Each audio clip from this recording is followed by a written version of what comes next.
You're listening to the Unwritable Rant podcast with your host and bourbon-soaked storyteller, Juliette Miranda.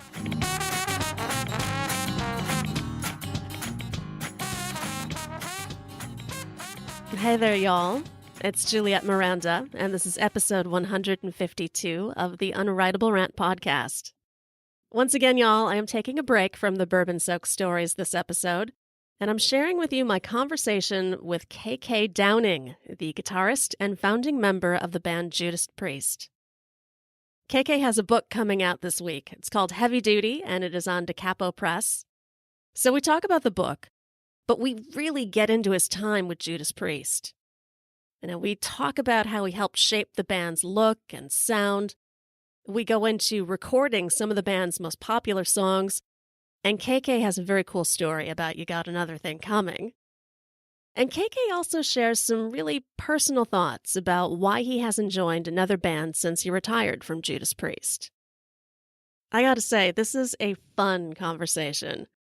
And for me, it was really cool to talk to KK, someone whose music has been in my life in one way or another since I was a kid. If you are looking to pair this interview with bourbon, I would strongly suggest drinking Elijah Craig Small Batch. It's what's in my glass right now. It runs a little hot, and it's full of oak and spice. It's perfect. And don't worry, y'all. I will be back next week with more bourbon-soaked stories of my own. But until then, I hope you enjoy this conversation with Mr. KK Downing. Cheers, y'all. Mr. KK Downing, it is an honor to be speaking with you. Juliette Miranda, that's a nice-sounding name. Juliette, nice to speak with you. Thank you so much. Well, I just want to say congratulations on releasing the book. How exciting. Yes, it's quite overwhelming, really. It's quite something. And I really hope everyone likes it. Well, I have to say what I enjoyed most about it was just how well you captured the reality of being in the band. It wasn't vindictive, it wasn't salacious, it was just a really good story. Thank you very much, Juliette. It took quite a lot of hard work and a long time, especially trying to remember things. Yeah, dare I say, I am of that age. It was very, very difficult, but delving back through my life and my career and stuff, it was quite emotional at times, when certain things come back and your memory it's amazing. It's an incredible thing. Good job we have a memory of some sort, even though mine is fading a little bit. Hopefully that myself and Mark Eglinton, we did a pretty good job. Well, I was curious. The book opens with you walking into the courtroom for the subliminal message trial. What made you choose that moment to open the book? Well, it wasn't exactly me. We discussed it. I think that the fact that it was such an important thing to happen, in my life, my career, our career, and it was a thing that could have been life-changing, really, for us. It was a tough thing to go through. We really felt that we were really quite hard done to. We didn't really think there was any validity at all in the claim, and there wasn't. But it was still quite a very emotional and stressful thing to go through, and luckily everything came out fine in the end, really. Looking back on the band from the beginning, it felt to me as though you had a strong affinity just for the name Judas Priest itself. What was the significance of it to you? It's kind of hard to say. It's kind of just seeing it written down like I did, on the side of a van in aerosol, in spray writing. It could have been written in fairy dust. It didn't matter. It's just what the words, the letters say, Judas Priest, what that conjures up to me as like a 16, 17-year-old, teenager. I'm thinking, I want to be in that van. I want to be a part of Judas Priest, and I couldn't explain it. And I didn't know where it came from or anything about it. It just had an effect on me. And obviously when I realized that it was a band name or potentially a band name. It was just something I wanted so bad. And luckily, unfortunately, things worked out. And I think, too, that was a little bit of a driving factor in how you shaped the band's image. You were so instrumental in that, from the look to the sound. And something that you mentioned throughout the book quite a bit is asking the question, does this work? What was your criteria for something being right for the band? It's a very good question, actually, that, Juliette. It was just something, and I can't really put it into words. It was just something that happened to me, and I guess, and that's why I write quite in depth about my upbringing and childhood and how that was.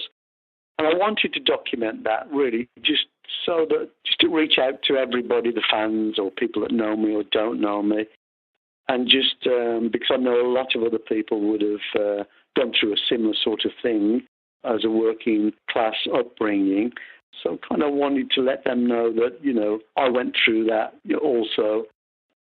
And I think that had a lot to do, I've kind of got my own theory, Juliette, is the fact that if you're born a rich kid with a silver spoon in your mouth, then you're more likely to think the world's a wonderful, wonderful place.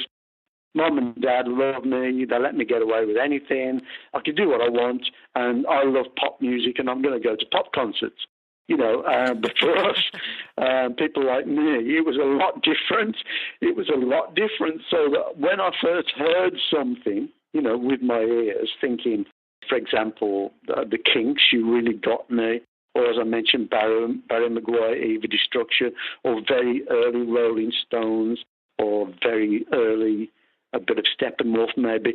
There's something rebellious but heavy, and something that was kind of, I didn't really want to listen to or look at anything else, And then when obviously I first saw the great Jimi Hendrix, as I document that was the real, very first heavy experience, I think, when I saw Hendrix open up with Foxy Lady, then go into Purple Haze. I'm thinking, you know what, this is really the way things should be. And that stayed with me, always. But I always felt that obviously the need to put something unique and different, and that I always felt that there was something bespoke and unique that was yet to be formulated. And it was always work in progress, and it was always on my mind how to be different. And, it was different to start with. I'm just actually looking at a photograph of me someone's just sent me. And I've got these knee-length white boots on, pink, I think they are pink satin trousers. I've got the flying V and all of that. This was at Oakland Coliseum back in the 70s. And this is not the heaviest scene that I ever did, the way I looked then. But you can see I'm working at it. But lo and behold, when it came to me, about really the leather and the studs, which I started to wear in about 76, I think, that's when I really started to feel complete. And when, obviously, we went forward with that whole concept as a band, it really did marry along with the words Judas Priest and, this image. It was a very powerful feeling, when we would go from behind the curtain supporting Kiss, for example, one of their mega tours, we as Judas Priest feared no one. And it was a great feeling, to be a part of that. Now, you refer to certain songs in the band's catalog as being anomalies, like The Rage and Love Bites, and I'm curious what you mean by that. Well, I think the fact that there's two definite songs where some people would say, great, I like the songs, but where do they fit in? And I think that was the good thing about Judas Priest, I think, to me, is the fact that we were always a band, that did push the boundaries as far as we could with our music, with rock and metal. Because we felt a need, especially in the early days, to widen the audience and to get as many people on board with this genre of music that we're doing because, it was unsavourable when I was growing up. There was very few places you could play, very few people that would book the band. So one way to overcome that was through music, was to try and broaden the bandwidth of listeners and fans out there. And I think that Judas Priest, we took it upon ourselves, consciously or subconsciously, to be very, very versatile in our music. And there's two songs that you would think to yourself, is that Judas Priest? Can that be Judas Priest? Should that be Judas Priest? And the answer is yes, because we can do it. Obviously, listening to our music catalogue over so many decades now, the ebb and flow of the songs and the style of what we did, it certainly seems true. Lots of great bands, if it's AC/DC, Iron Maiden, whatever, they pretty much stay true to what they do and give the fans what they want. But for Judas Priest, I think it's fair to say we took some musical risks along the way. Oh, absolutely. I'm just thinking about Diamonds and Rust. I would never have anticipated hearing a song like that from Judas Priest, but it worked. Yeah, we can throw that one in the pot as well, and there's a lot of other songs as well, but, we made it happen. I'm proud of it, really, that we were, let's say, brave enough to do that, And we were brave enough to do Nostradamus. Wasn't to everyone's liking, really, as fans. But personally, I'm very glad and proud that we did it. Again, it's Judas Priest pushing those boundaries again to gain a wider audience and acceptance. Well, and I find it interesting, too, that Judas Priest wasn't necessarily a singles band. And you tell the story in the book about how You Got Another Thing Coming almost didn't make it onto the album. It's absolutely true. I mean, we'd virtually done the record and then we went to mix in another studio. But, we still thought there's room for one more song. And so I can remember we put that down in that second studio. I don't know exactly why we did that. Maybe we felt that the album had something missing. I'm glad that we did. I'm sure, yes. So we put that song on there, and I think it was just about being in America, being in Florida. I think it was Orlando at the time. And being in a certain place can really have an influence on you, and especially in America, because when I first started to go to America in the 70s, and everybody said, our managers, everybody said, when you go to America, it will change you. It will change you, and it will change your music, and it will change all of your ideas. It will change you as a person. I'm going, no, I'm English. I'm stuck in my ways. That's never going to happen. But lo and behold, it did have an effect, and it would, because America was all about the radio. And still is, to this day. But I can remember every time we jumped in a car, whether it was a taxi or whatever, the radio was always on, the local rock stations were on, and we would hear all of this music on the radio, I guess consciously or subconsciously. Another thing coming was what we would call a driving song in the band. Yes, absolutely. So you get in your car, you put this song on, pedal to the metal, and it's a driving song, just the tempo, the beat, and everything. As much as we were not a singles band, and that's true, we never sat down to write a single in our life as far as I can remember, because we were an albums band, and we were glad to be that. Because lots of other bands, they'd had a couple of hit singles here and there, but their album sales fell away because the fans changed. The fans didn't want that association, with their favourite band having pop singles. So we had to be kind of a bit careful. But what we did want, we wanted to be on the radio. And in America, you could be on the radio and it didn't have to be a bloody single. Right. America would play album tracks, and that was the good thing, That's what America did for Judas Priest. It enabled us to be heard, in such a massive way without being a singles band, Now, you also talk a little bit about some missed opportunities how you feel that perhaps there could have been something that would have pushed Judas Priest over the edge. Is there any decision or anything that you feel like maybe could have made the difference?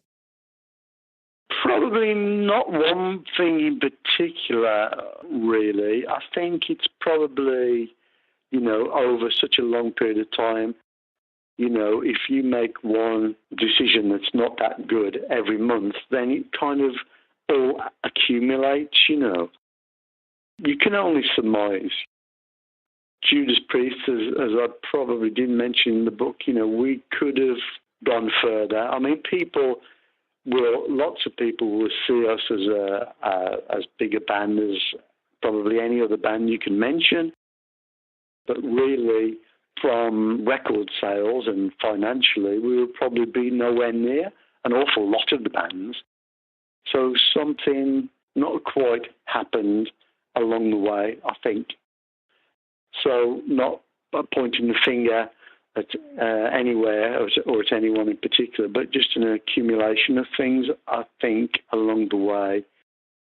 But certain things happen. Obviously, Rob left the band for 14 years. That didn't really help. Didn't really help, I have to say. Is there any part of the book that you feel might come as a surprise to the band themselves? No, I don't think so. What do you hope that people are going to take away from reading it? Well, I think the thing is, since I quit the band back in 2011, it hasn't been great for me. The main band members have done certain things and said certain things, and I think that's not really fair play. What have I done to deserve that? It's a little bit unfair, really. When Ian, for example, said, so soon after I left, he actually said, and it was all over the press, that none of the fans are missing KK. I thought, Ian, that's just unfair. Why say that? We went to infant school together, junior school, secondary school together. I thought that was extremely unfair. If he'd have said, not all of the fans are missing KK, fair, okay, fine.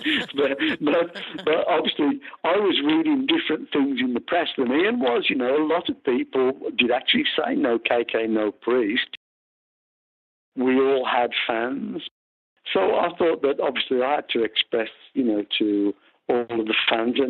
And like I say, more recently, when some of the fans say, why didn't KK ask to rejoin? Well, the thing is, I never had a choice. I never had a chance because someone else was appointed to take Glenn's place straight away before I even knew about it, So I read a lot of things, obviously, on the internet now, sure. From all of the fans, and I think, I'd love to call that guy up now and tell him how it really is, But it's not that easy. Like I say, it was the hardest thing. It was gut-wrenching for me to have to leave my, creation and my life's work, in Judas Priest. But I was just, pushed over the edge, really.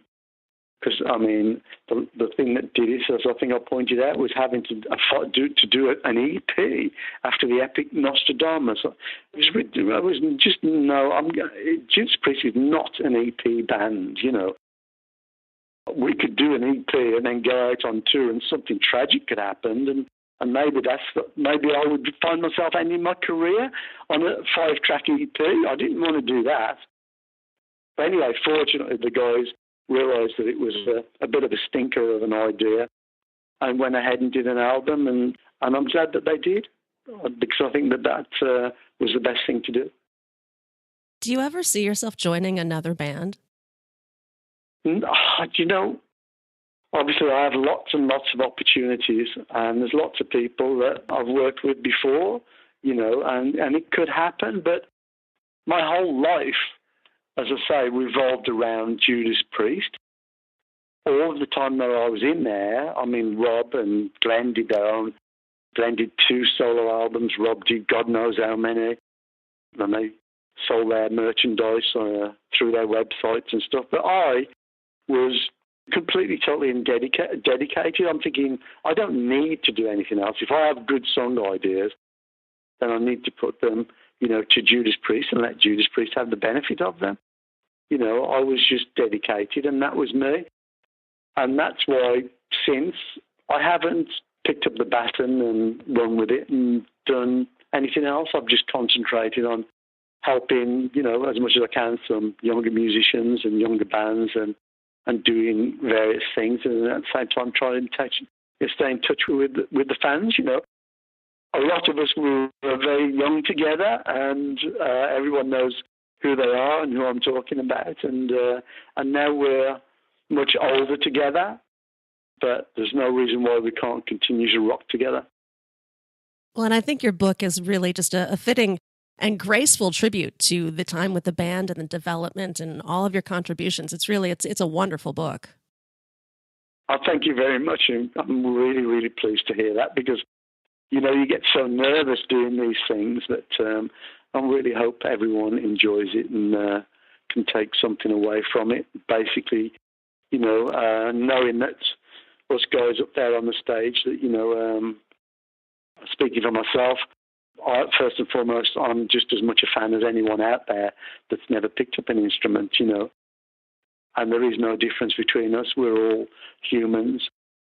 The common denominator is we really love this very special music, rock and metal, the genre that we've had so much help and enjoyment from throughout all of our lives.